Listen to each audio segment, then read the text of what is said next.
స్టేజీపై CM Revanth రెడ్డిని పట్టించుకోని నటి. కేటీఆర్ పై ప్రభుత్వం కక్ష సాధింపు చర్యలకు పాల్పడుతుందన్న ఎమ్మెల్సీ కవిత. బీసీ రెసిడెన్షియల్ పాఠశాలను ఆకస్మికంగా తనిఖీ చేసిన బట్టి విక్రమార్క.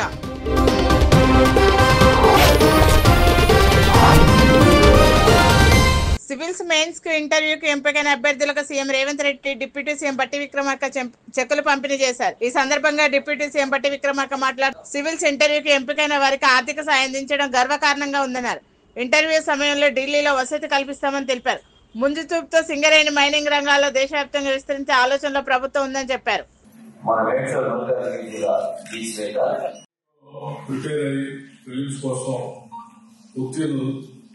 కావడం కోసం ప్రయత్నం చేస్తే దాంట్లో 20 మంది మెయిన్స్ లో పాస్ అయ్యి ఈరోజు ఇంటర్వ్యూకి సెలెక్ట్ అయినటువంటి ఆ 20 మందిని కూడా ప్రోత్సహించి వారికి కూడా ₹1,00,000 చెక్ నుంచి ప్రోత్సహిస్తే ఆ ఇంటర్వ్యూకి వెళ్లిపోయినప్పుడు యూపీఎస్సీ ఎగ్జామ్ కోసం అక్కడ ఎక్కడ ఉండటానికి కావాల్సిన పరిస్థితుల్లో రెండింటికి ఉండాల్సిన పరిస్థితి వస్తుంది. భోజనం ఖర్చులు ఉంటాయి. యాదాద్రి జిల్లా బీబీనగర్ మండల కేంద్రంలోని పాత వరంగల్ రోడ్లో ఉన్న బీసీ రెసిడెన్షియల్ పాఠశాలను డిప్యూటీ సీఎం బట్టి విక్రమార్క ఆకస్మికంగా తనిఖీ చేశారు. విద్యార్థులతో కలిసి బట్టి విక్రమార్క భోజనం చేశారు. విద్యార్థుల సమస్యలను అడిగి తెలుసుకున్నారు.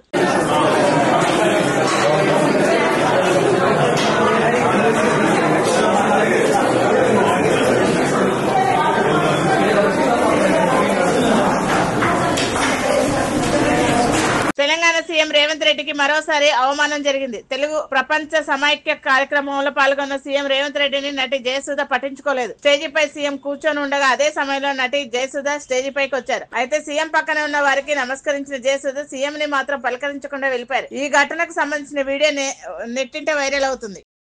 ఇంద్రవెల్లి అమరవీరుల స్తూపానికి బీఆర్ఎస్ ఎమ్మెల్సీ కల్వకుంట్ల కవిత నివాళులర్పించారు. ఈ సందర్భంగా ఆమె మాట్లాడుతూ ప్రజల పక్షాన గొంతెత్తే వారిపై రేవంత్ రెడ్డి ప్రభుత్వం అక్రమ కేసులు పెడుతుందని మండిపడ్డారు. ఏసీబీ కేసులతో మా పార్టీ వర్కింగ్ ప్రెసిడెంట్ కేటీఆర్ పై రేవంత్ రెడ్డి సర్కార్ కక్ష సాధింపు పూరితంగా వ్యవహరిస్తుందని ఆరోపించారు. రైతు భరోసా కింద 15,000 ఇస్తామని హామీ ఇచ్చి ఇప్పుడు 12,000కు తగ్గించి సీఎం రేవంత్ రెడ్డి రైతులను మోసం చేశారన్నారు.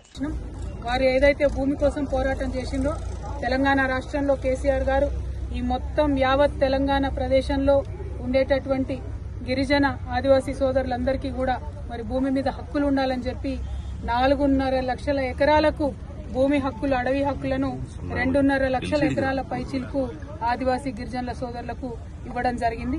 గత 10 ఏళ్లలో బీఆర్ఎస్ హయాంలో కేసీఆర్ గారి హయాంలో మరి భుక్తి కోసం భూమి కోసం పోరాటం చేసినటువంటి వీరులందరినీ కూడా గౌరవించుకోవడం జరిగింది.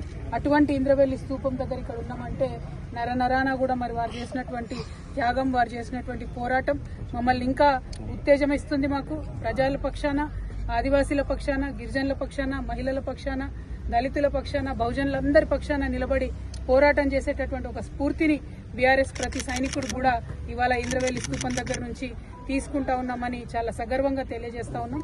వారు చేసినటువంటి త్యాగాలు మరువలేని, వారి పోరాటాలు మరువలేనటువంటి మరి అటువంటి ఉత్తేజంతో ఉన్నటువంటి ఈ తెలంగాణలో మరి ఇప్పుడు నడుస్తున్నటువంటి ప్రభుత్వ హయాంలో రైతులకు అన్యాయం జరుగుతోంది, మహిళలకు అన్యాయం జరుగుతోంది. ఎవరన్నా గొంతెత్తి రైతుల పక్షాన, మహిళల పక్షాన, బహుజనుల పక్షాన మాట్లాడితే వెంటనే వారి మీద కేసులు పెట్టి ఇబ్బంది పెడుతున్నటువంటి పరిస్థితిని కూడా మనం గమనిస్తా ఉన్నాం. ఇవాళ మా వర్కింగ్ ప్రెసిడెంట్ గారు గౌరవనీయులు అన్న కేటీఆర్ అన్న గారి మీద కూడా మరి రకరకాల కేసులు పెట్టి ఏసీబీ పేరుతోని ఇంకో దాని పేరుతోని వారు ఎట్లా కక్షపూరితమైన వ్యవహారం ఈ ప్రభుత్వం చేస్తుందో తెలంగాణ ప్రజలందరూ కూడా గమనిస్తా ఉన్నారు. మరి మీ ద్వారా, మీడియా మిత్రులందరి ద్వారా ఈ ఇంద్రవెల్లి స్తూపం దగ్గర నుంచి తెలంగాణ బిడ్డలందరూ కూడా తెలియజేస్తా ఉన్నాం. ఎట్లాంటి కేసులు పెట్టినా బీఆర్ఎస్ వాళ్ళం ఎవరం కూడా భయపడేది లేదు. ఖచ్చితంగా ప్రజల పక్షాన, ప్రజలకు రావాల్సిన హక్కుల కోసం మా వాణిని వినిపిస్తూనే ఉంటాం, మా పోరాటం కొనసాగిస్తూనే ఉంటాం. నిన్నటికి నిన్న ఈ ప్రభుత్వం మొదలు 15,000 ఇస్తాం కదా ఎకరానికి రైతు భరోసా అని చెప్పి దాన్ని తగ్గించి 12,000 ఇస్తామని చెప్తే ఇవాళ బీఆర్ఎస్ పార్టీ పిలుపుచ్చింది. రాష్ట్ర వ్యాప్తంగా మేము రైతుల పక్షాన ధర్నా చేస్తామని చెప్పి మరి బీఆర్ఎస్ పిలుపుతోని భయపడ్డటువంటి ప్రభుత్వం మరి ఇటువంటి కక్షపూరితమైనటువంటి కేసులతో వేధించేటటువంటి కార్యక్రమం పెట్టుకున్నది. ఈ విషయాన్ని ప్రజలందరూ కూడా గమనిస్తా ఉన్నారు. ప్రజా కోర్టులో ఈ కాంగ్రెస్ ప్రభుత్వానికి శిక్ష తప్పదని కూడా ఇంద్రవెల్లి స్తూపం దగ్గర నుంచి మేము చాలా సగర్వంగా తెలియజేస్తా ఉన్నాం. Thank you. జై తెలంగాణ. తెలంగాణను బంగారు తెలంగాణ చేస్తానని, దరిద్రపు తెలంగాణ అప్పుల తెలంగాణ చేసి సర్వనాశనం చేశారని ప్రజాశాంతి పార్టీ అధ్యక్షుడు డాక్టర్ కె పాల్ అన్నారు. మూర్ఖులు తప్ప కుల సంఖ్యల్లో బందీలుగా ఎవరు ఉండరని, మోడీతో తిరిగి మందకృష్ణ మాదిగ కూడా యాక్టింగ్ నేర్చుకున్నాడని మండిపడ్డారు. కాంగ్రెస్ పార్టీకి దళితుల ఓట్లు బ్యాంకు ఎక్కువ ఉందని గ్రహించి 1994లో చంద్రబాబు నాయుడు చేసిన కుట్రలో భాగమైన వర్గీకరణ అని అన్నారు. రాజకీయ నేతల పిల్లలు, మనవళ్ళు, మనవరాలు విదేశాల్లో ఉన్నత చదువుతున్నారని, సామాన్య ప్రజల పిల్లలు మాత్రం ప్రభుత్వాలు కనీస విద్యా అవకాశ సదుపాయాలు కల్పించడం లేని ఆవేదన వ్యక్తం చేశారు. వారిచ్చిన 6 వాగ్దానాల్లో ఏవి నెరవేర్చారు? రైతు బంధు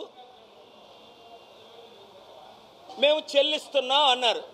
కనీసం కేసీఆర్ టైంలో అయితే ఇదిగో 6 నెలలకు 5,000, సంవత్సరానికి 10,000 అని ఆయన దారుణంగా 7 లక్షల కోట్లు అప్పు చేసేనా ఆ రైతు బంధు టైంకి ఆయన వేసేసేవాడు. వీళ్ళకి అప్పు పుట్టట్లేదు. ఆల్రెడీ ఉన్న 7 లక్షల కోట్లకు వడ్డీ కట్టలేని పరిస్థితి. అయినా లోక్సత్తా ప్రెసిడెంట్, ఆయన పేరేది మర్చిపోయాం, జయప్రకాష్ నారాయణ, ఆయన మాట అంటాడు, మాట మాటకి పెద్ద ఆయన, అప్పు చేసి పప్పు కూడని. నేనేమంట, అప్పు చేసి పోని పప్పు కూడు పెట్టడం పర్వాలే, ఎందుకంటే కనీసం పప్పేనా లేకపోతే ఉట్టు రైస్ ఎలా తింటారు. నేనేమంటానంటే అప్పు చేసి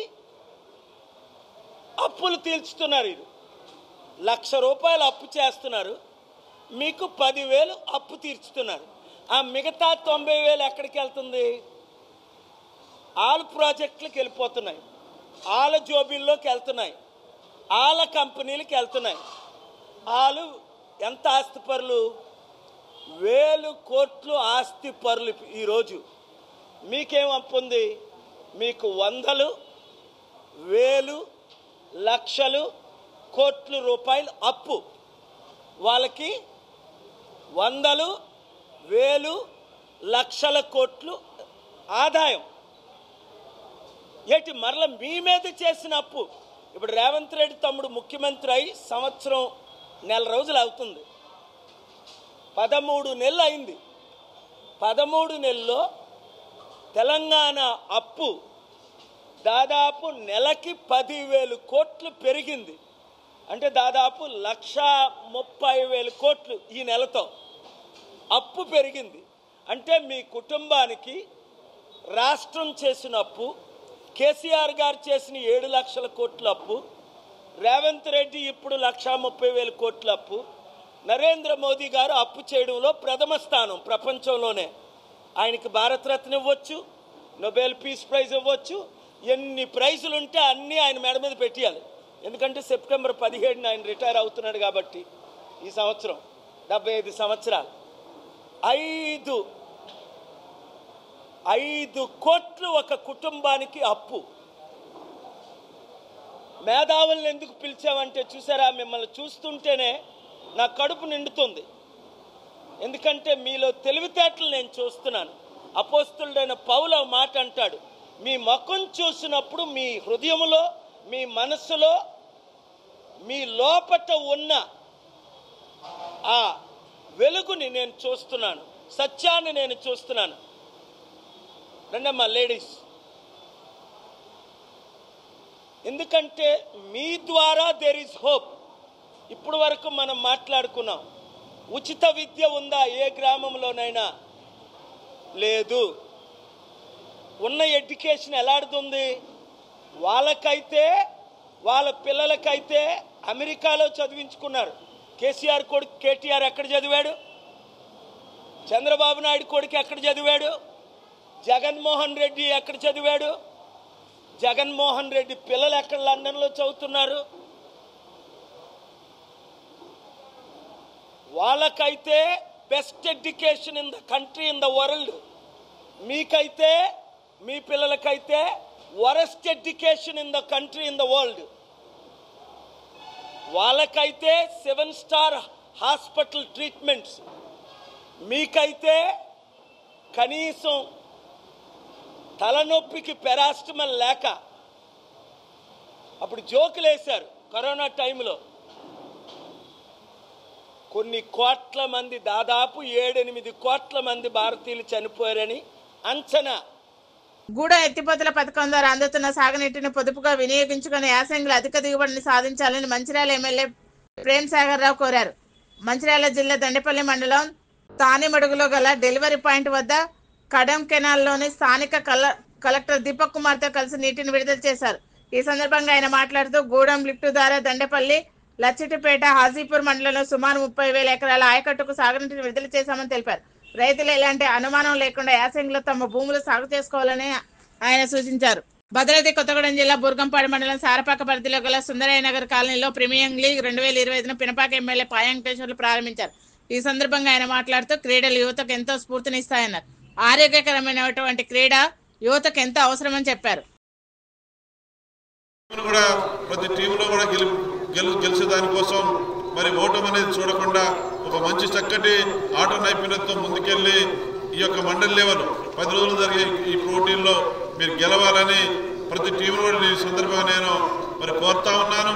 అదే సందర్భంలో మరి వాళ్ళ సారపాక ఇండస్ట్రియల్ ఏరియా, బూరగంపాడు మండలం, ఇటు ఇండస్ట్రియల్ ఏరియా పక్కకు పోతే మన మండలంలో రైతులు, రైతు కూలీలు, ఇతర పనులు చేస్తున్నటువంటి మరి జీవనంతో ఉన్నటువంటి మన మండలం వ్యవస్థ మరి ఇవాళ ఏదైతే ఉందో మన ప్రభుత్వం కూడా డ్రగ్స్ పైన మరి గంజాయి పైన కూడా ఉత్పాదం మోపే విధంగా ఇవాళ చర్యలు చేపడతా ఉంది. ఇవాళ ఆరోగ్యకరమైన సమాజం ఎక్కడి నుంచి వస్తుంది? నేటి బాలలే రేపటి బాయ్. గిరిజన సంక్షేమ శాఖను ప్రక్షాళన చేసి బలోపేతం చేయాలని, లేకపోతే రాష్ట్ర వ్యాప్తంగా ఉద్యమిస్తానని షెడ్యూల్ చేసి హెచ్చరిక చేసింది. గిరిజన అభివృద్ధి సంస్థ గ్రామాలతో పాటు గిరిజన గురుకులాల సొసైటీలు పనిచేస్తున్నాయని, వాటి బలోపేతం కోసం కృషి చేయాలని ఆయన డిమాండ్ చేశారు. గిరిజన తెగలకు రావాల్సిన బిల్లులు 175 కోట్ల అలవెన్స్ పథకం నిధులు విడుదల చేయాలని కోరారు. టైగర్ సంస్థకు 219 కోట్ల రూపాయలు తక్షణమే విడుదల చేయాలన్నారు.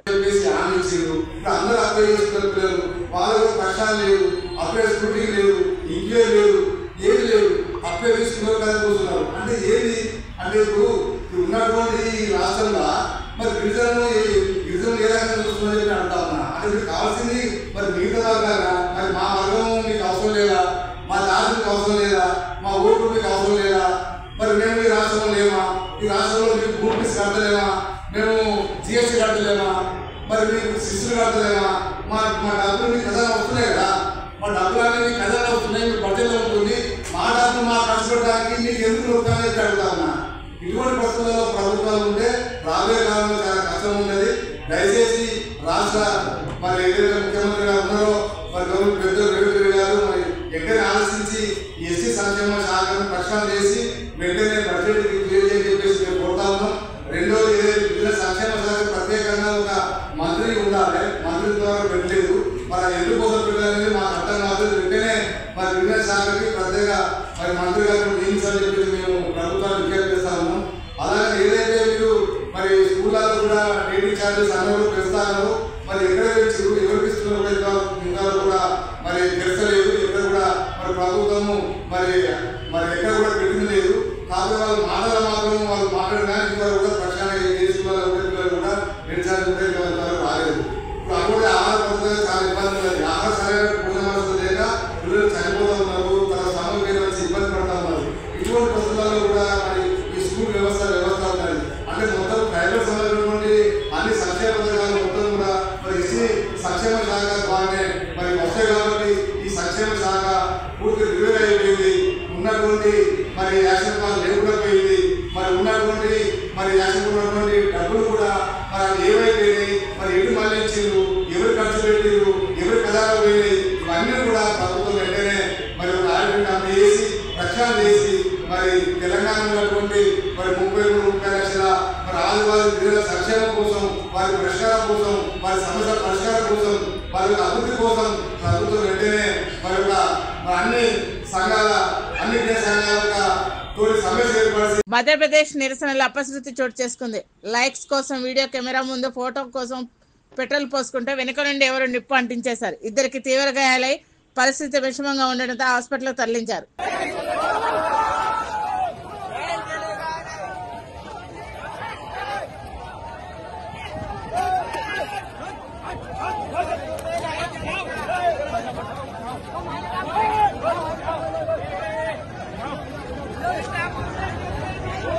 బీజేపీ పాలిత రాష్ట్రాల్లో ఎస్సీ వర్గీకరణ చేయాలని ఎస్సీ వర్గీకరణ జాయింట్ యాక్షన్ కమిటీ జాతీయ చైర్మన్ మామిడి సుదర్శన్ కేంద్ర ప్రభుత్వం డిమాండ్ చేశారు. ఐఏఎస్, ఐపీఎస్, సెంట్రల్ సర్వీస్, ప్రభుత్వ రంగ కంపెనీలలో ఎన్ఎస్ఎఫ్డిసి లోన్స్, పారిశ్రామిక లోన్స్ వర్గీకరణ అమలు చేయాలన్నారు. జస్టిస్ ఉషా కమిషన్ ఇచ్చిన సూచనలను తీసుకోవాలన్నారు. సుప్రీంకోర్టు జడ్జిమెంట్ వర్గీకరణకు అనుకూలంగా వచ్చిన తర్వాత హర్యానా, పంజాబ్, కర్ణాటక రాష్ట్రాల్లో వర్గీకరణ అవుతుంది. ఆంధ్రప్రదేశ్, తెలంగాణ రాష్ట్రాల్లో కమిషన్లు వేసి వాళ్ళు 1 కమిషన్ ద్వారా వర్గీకరణ చేసే ప్రయత్నం చేస్తున్నారు. ఇవాళ మేము డిమాండ్ చేస్తున్నాము, బీజేపీ ప్రభుత్వానికి అన్ని ఎన్నికల్లో మాదిగల సమాజం మద్దతు ఇచ్చింది. అయినప్పటికీ కూడా వాళ్ళు కేంద్ర ప్రభుత్వంలో వర్గీకరణ చేయవలసిన అవసరం ఉందని చెప్పేసి మేము డిమాండ్ చేస్తున్నాము. ఐఏఎస్, ఐపీఎస్లు, ఐఆర్ఎస్, రైల్వేస్, బ్యాంక్స్, ఎఫ్సిఐ, బీసీఐలు, తర్వాత ఈసీఐలు, అన్ని కార్పొరేషన్లు కూడా వర్గీకరణ చేయవలసిన అవసరం ఉంది. అలాగే కేంద్ర ప్రభుత్వం అమలు చేసినటువంటి మీకు ఎన్ఎస్ఎఫ్డిసి కార్యక్రమాలు కానీ, తర్వాత స్టాండప్ ఇండియా, తర్వాత స్టార్టప్ ఇండియా లాంటి పారిశ్రామిక పథకాల్లో కూడా వర్గీకరణ అమలు చేయాల్సిన అవసరం ఉంది. ఈరోజు నేను మోడీ గారిని డిమాండ్ చేస్తూ ఉన్నాను. బీజేపీ కేంద్ర మంత్రులు కిషన్ రెడ్డి గారిని, బండి సంజయ్ గారిని మీ అందరినీ డిమాండ్ చేస్తున్నాను. కేంద్ర స్థాయిలో వర్గీకరణ తక్షణమే చేయవలసిన అవసరం ఉంది. అంతేకాకుండా బీజేపీ పాలిత రాష్ట్రాలైనటువంటి మహారాష్ట్ర, గుజరాత్, రాజస్థాన్, ఉత్తరప్రదేశ్ రాష్ట్రాల్లో కూడా వర్గీకరణ చేయవలసిన అవసరం ఉంది. అంతేకాకుండా బీజేపీ మిత్ర పక్షాలైనటువంటి బీహార్ నితీష్ కుమార్ కానీ, తర్వాత మమతా బెనర్జీ కానీ అందరూ కూడా వర్గీకరణ చేస్తే ఈరోజు దేశంలో ఉన్నటువంటి 34 కేంద్రపాలిత ప్రాంతాలు, రాష్ట్రాల్లో దాదాపుగా 1097 ఎస్సీ ఉపకులాలు ఉన్నాయి. వీరందరూ కూడా బాగుపడడానికి, సామాజికంగా, ఆర్థికంగా ముందుకెళ్ళడానికి, ముఖ్యంగా పారిశ్రామికంగా ముందుకెళ్ళడానికి తోడ్పడుతుందని చెప్పి మీకు కోరుతున్నాను. ఈ ప్రెస్ మీట్ ఉద్దేశం ఏంటంటే కేంద్ర ప్రభుత్వ సర్వీసుల్లో బీజేపీ తక్షణమే ఒక కమిటీ వేయాలి, వర్గీకరణ ప్రాసెస్ స్టార్ట్ చేయాలి అనేది డిమాండ్ చేస్తూ, అట్ ది సేమ్ టైం తెలంగాణలో మాదిగల వర్గీకరణ చేయడానికి ముందుకు వచ్చిన రేవంత్ రెడ్డి గారికి, ఎందుకంటే ఎలక్షన్లో కొంతమంది దుష్టశక్తులు కాంగ్రెస్ పార్టీ ఓడించడానికి ప్రయత్నం చేశారు మా ఊర్లోనే. కాబట్టి అవన్నీ పట్టించుకోకుండా ఆయన వర్గీకరణ చేయడానికి ముందుకు వచ్చారు. కాబట్టి ఈరోజు మాదిగ సమాజం రేవంత్ రెడ్డి గారి వెంట, కాంగ్రెస్ ప్రభుత్వం వెంట ఉందని చెప్పే ప్రయత్నం చేస్తున్నాము. ఖచ్చితంగా ఉంటుంది, ఎందుకంటే సహాయం చేసిన వారిని ఎప్పుడో గుర్తుపెట్టుకునే సమాజం మాది. ఈ దిశగా రేవంత్ రెడ్డి గారికి ప్రత్యేక ధన్యవాదాలు తెలియజేసుకుంటూ, కిషన్ రెడ్డి గారిని, బండి సంజయ్ గారిని మీరు కేంద్ర ప్రభుత్వం ఒత్తిడి తెచ్చి వర్గీకరణ తీసుకురావడానికి కేంద్ర ప్రభుత్వ సర్వీసుల్లో చేయాలని అందరికీ మనం చేసుకుంటూ మీ ద్వారా నేను రిక్వెస్ట్ చేస్తాను. వరుస దొంగతనాలకు పాల్పడుతున్న వ్యక్తిని అరెస్ట్ చేశామని ఖమ్మం నగర ఏసీపీ రమణమూర్తి తెలిపారు. 2 టౌన్ ఇన్స్పెక్టర్ బాలకృష్ణ ఆదివారం రాపర్తి నగర్ లో వాహన తనిఖీ చేస్తుండగా అనుమానాస్పదంగా వ్యక్తి ఉండడంతో అతని బ్యాగు చెక్ చేయగా బ్యాగులో బంగారం, వెండి ఆభరణాలు లభ్యమయ్యన్నారు. మహబూబాద్ జిల్లా నెదురుకూరు మండలం నల్లగొండి తండ గ్రామానికి చెందిన నవీన్ గా గుర్తించామన్నారు. నిందితుడి వద్ద నుండి 30 తులాల బంగారం, కేజీన్నర వెండి స్వాధీనపరుచుకున్నామన్నారు. మన బస్ స్టాండ్ పక్కకు ఒక అపార్ట్మెంట్ లో ఒక దొంగతనం జరిగింది. దాన్ని ఖమ్మం పోలీసు వారు ఛాలెంజ్గా తీసుకొని కమిషనర్ గారు, సిపి గారి ఉత్తర్వుల మేరకు సిసిఎస్ ఏసీపీ గారు మరియు వాళ్ళ సిబ్బంది దానిలో కూడా బంగారం 30 తులాలు, మళ్ళీ ఒక కేజీన్నర దాకా వెండిపోయిందంటే దాన్ని ఛాలెంజ్గా తీసుకొని 15 రోజుల్లో ముద్దాయిని పట్టుకొని మొత్తం ప్రాపర్టీ ఇంటాక్ట్గా రికవర్ చేయడం జరిగింది. దీనిలో కూడా ముద్దాయి నవీన్ అనే అతన్ని అరెస్ట్ చేసి 15 తులాల కేజీన్నర వెండి మరియు 290 గ్రాముల బంగారం రికవరీ చేయడం అయింది. ఇతను గతంలో కూడా కుషాయిగూడలో 3 కేసులు, హన్మకొండలో 1 కేసులో కూడా ఇన్వాల్వ్ అయినాడు. ఇక్కడ 1 కేసు, మొత్తం ఇప్పటికి మనం 5 కేసుల్లో అతను ఇన్వాల్వ్ అయినాడు. ఈ కేసులో సిసిఎస్ ఏసీపీ గారు మరియు వాళ్ళ సిబ్బంది మొత్తం కూడా ఈ 15 రోజులు అఫెన్స్ అయిన తెల్లారి నుంచి గత 13 రోజులు బట్టి ఈ కేసుని ఛాలెంజ్గా తీసుకొని సిపి గారి ఉత్తర్వుల మేరకు ముద్దాయిని ఐడెంటిఫై చేసి మరియు ముద్దాయిని పట్టుకొని బంగారం కూడా మొత్తం రికవరీ యాజ్ ఇస్తే ఇంటాక్ట్గా రికవరీ చేసినారు. వారికి సిపి గారు ప్రత్యేక అభినందనలు తెలియజేశారు. వాళ్ళకి మరియు క్యాష్ రివార్డ్స్ కూడా ప్రకటించారు. సంక్రాంతి సెలవులు వస్తున్నాయి కాబట్టి అందరూ పిల్లలకి సెలవులు ఉన్నాయి, స్కూల్స్కి సెలవులు ఉన్నాయి, కాలేజీకి సెలవులు ఉన్నాయి. కాబట్టి ఎవరైనా ఇంట్లో విలువైన వస్తువులు ఇంట్లో పెట్టుకొని వెళ్ళొద్దని, లాకర్లో కానీ లేకపోతే వాళ్ళకి తెలిసిన వాళ్ళ దగ్గర అయినా పెట్టుకొని వెళ్ళాలని పోలీసు వారి సూచన. మీరు అంతా లాక్ చేసుకొని కంపల్సరీ వెళ్తున్నప్పుడు కన్సర్న్ పోలీస్ స్టేషన్లో కూడా ఇంటిమేషన్ ఇస్తే నైట్ పెట్రోలింగ్ తిరుగుతుంటుంది కాబట్టి ఆ ఇల్లుని కూడా అబ్జర్వ్ చేస్తామని చెప్పి పబ్లిక్కి చెప్తున్నాం. Please like, share and subscribe Sneha TV.